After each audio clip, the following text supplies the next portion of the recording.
Give it up for Joy Reid, y'all. My hype women, how are you all tonight? It is a little cold. I am from Chicago, but it's still cold.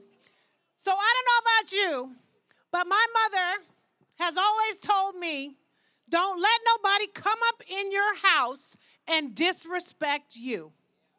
Now, unfortunately, I share my house with Speaker Johnson. Exactly. And he's got somebody up in my house disrespecting all of us. So I decided that I would hang out with my people, with the people, with all of us, the people who have been in the streets day after day, demanding better from our government. But in my stead, I sent a survivor, Jenna Lisa Jones, who at the age of 14 endured something that no child should have to. And she sent some words for me to share with you. As a survivor of the abuse and exploitation connected to Jeffrey Epstein, this invitation means far more to me than simply attending a historic address. It represents recognition that survivors' voices matter, that our experiences are not invisible, and that our resilience deserves to be seen and acknowledged in the very spaces where our nation's future is shaped. Moments like this remind me that we are not alone, that our stories have meaning, and that there are leaders who are willing to stand with us. I met and hung out with Jenna Lisa today. And as I listened to her, I was struck by the extraordinary courage that it takes as a survivor to show up and stand up and look your oppressor in the eye and say, I will not be silenced. But sadly, this is a kind of courage that our president doesn't have. So as Donald Trump delivers his address and sees Jenna Lisa and her fellow survivors in the audience, he will be reminded what true leadership looks like. And it is not measured by applause from sycophants.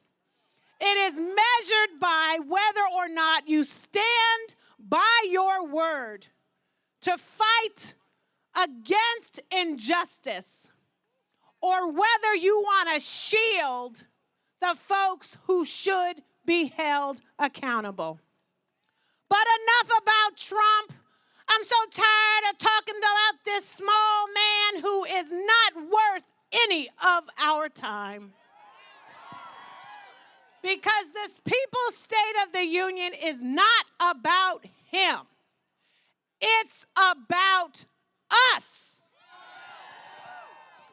And what is worth our time, our commitment, our work.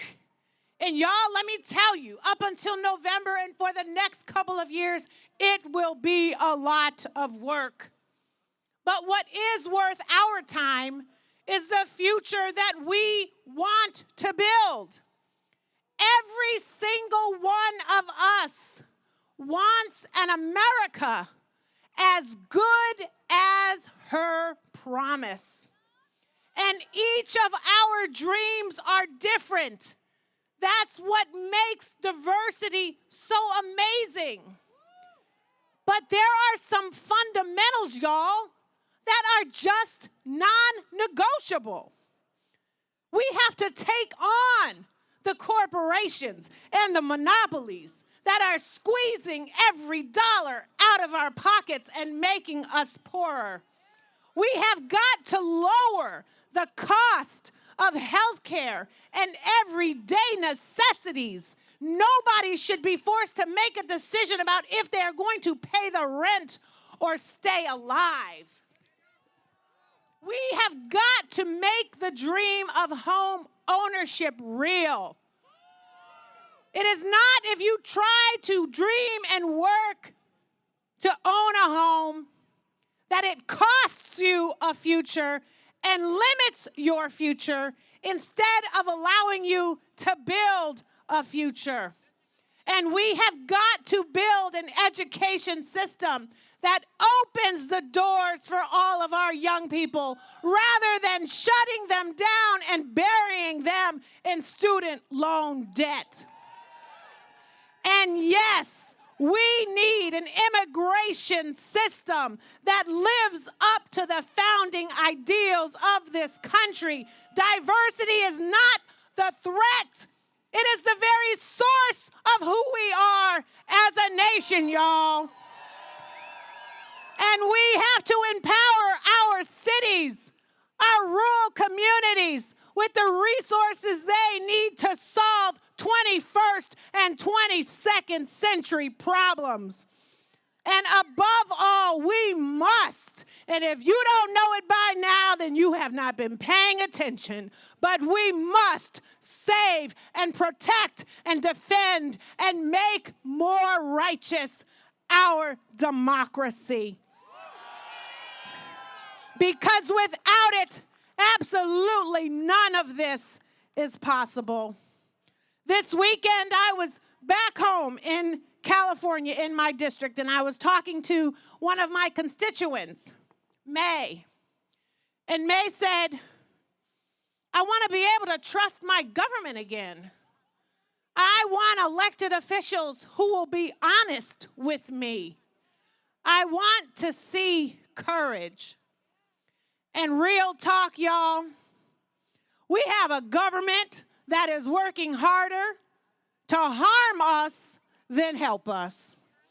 Real talk, we have a government right now where justice goes to the highest bidder and the lowest kneeler. And that is not what we've signed up for, and that's not what we deserve. It is time. It is way time. It is past time in Black History Month and every other month of the year, y'all. It is time for the moral goodness of this country to match our economic might. For our leaders to put people over profits, compassion over cruelty, and equity over evil. This is our country. This is our moment. And just like Jenna Lisa said, we will not be silenced. The People's State of the Union starts tonight. And we're going to keep it going every day of the week through November and to the end of this man's term until we get the country that we deserve. Thank you so much.